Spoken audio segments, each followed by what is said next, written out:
So, hello, Bacha Party. I'm back again with the same chapter but with a new enthusiasm. Sorry बेटा, थोड़ा late हो गया है. Actually मेरी तबीयत नहीं ठीक थी, इस वजह से वीडियोस बन नहीं पा रही थी. बट आज से आई प्रॉमिस कि आपको रेगुलरली वीडियोस मिलेंगी. Okay, so let's start. हम लोग क्या पढ़ रहे थे? The story of village Palampur, जिसमें हम लोगों ने बहुत सारी चीज़ों को डिस्कस कर लिया था. और आज ये हमारा चैप्टर का फाइनल पार्ट है, लास्ट पार्ट है, जिसमें हम नॉन फार्म एक्टिविटीज को डिस्कस करके चैप्टर को फिनिश कर देंगे. So let's begin. Non farm activities in Palampur. बेटा, जब हम लोगों ने चैप्टर की स्टार्टिंग किया था तो हम लोगों ने देखा था, मैंने आपको स्टार्टिंग में ही बताया था कितने परसेंट कितनी परसेंट पालमपुर की पॉपुलेशन फार्मिंग एक्टिविटी में इन्वॉल्व थी. किसी को याद है? ओके, मैं एक बार फिर से रिकॉल करवा देती हूँ. तो 75% people were engage in farming activity.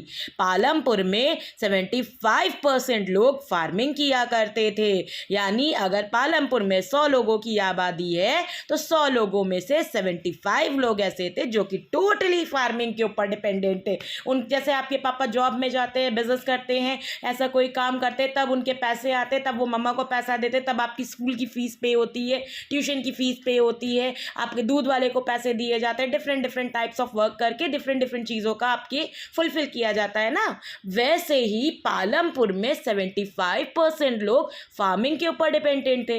अब बाकी के जो 25% बचते हैं वो क्या करते थे? उनको पैसे कहाँ से मिलते थे? क्या उनको फ्री में पैसे मिलते थे?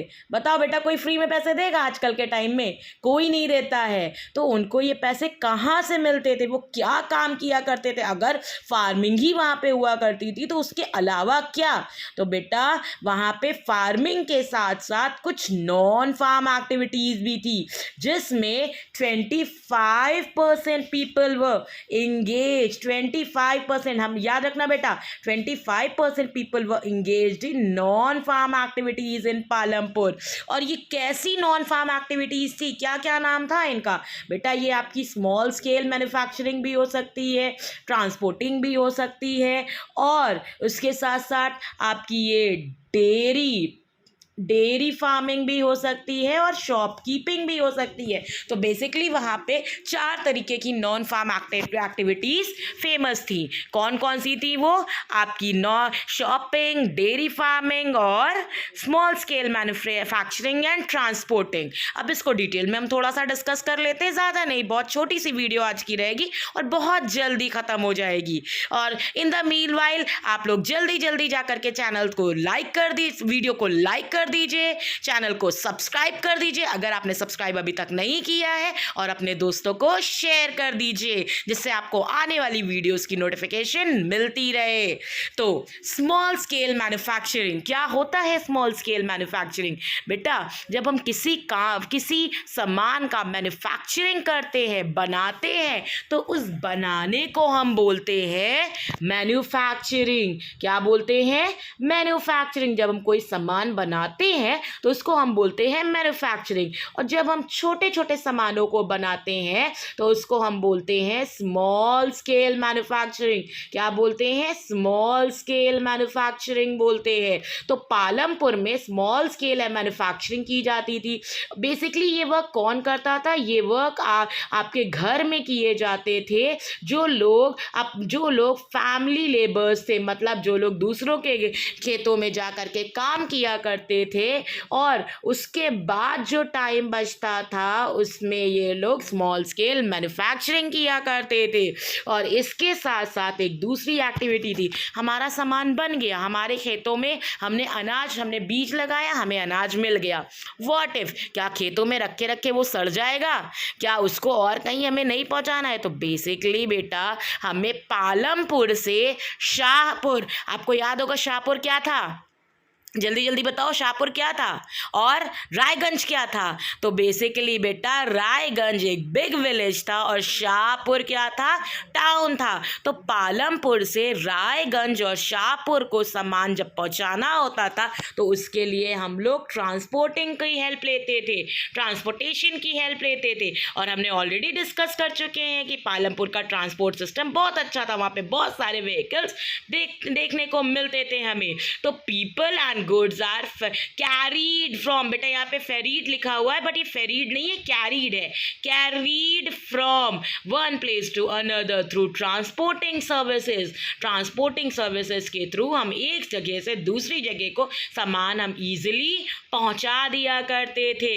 For this service workers get paid, और इसके लिए वर्कर्स को पैसे मिलते थे।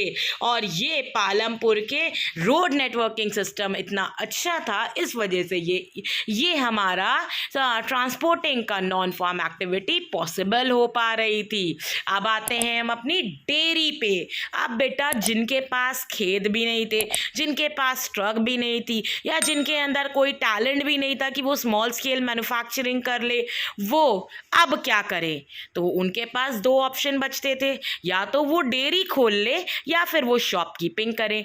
डेयरी क्या है? डेयरी भी वहाँ पालमपुर का major earning source of money था। डेयरी से भी लोगों को, अगर हम खेती के बाद, फार्मिंग के बाद किसी एक्टिविटी की बात करते हैं तो वो डेयरी थी। डेयरी भी major source of earning money था पालमपुर में।